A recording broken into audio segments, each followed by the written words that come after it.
To add a newsletter sign-up section to your Shopify store and manage subscribers, here's how. First, log into your Shopify dashboard and go to Online Store Themes. Next to your active theme, click Customize to open the theme editor. Once in the theme editor, scroll to where you'd like to place the newsletter sign-up, usually in the footer. Click on Add Section and find Newsletter. Sometimes it might be labeled Promotional Newsletter. This will add a sign-up field where visitors can enter their email to subscribe. Customize the text if needed, and click Save. Now, to test it, go to your store's live page, enter an email in the newsletter field, and hit subscribe.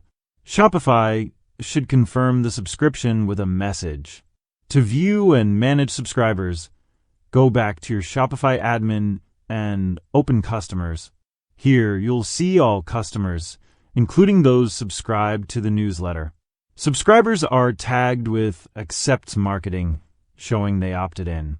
You can export these emails for email marketing or use Shopify's email apps if installed.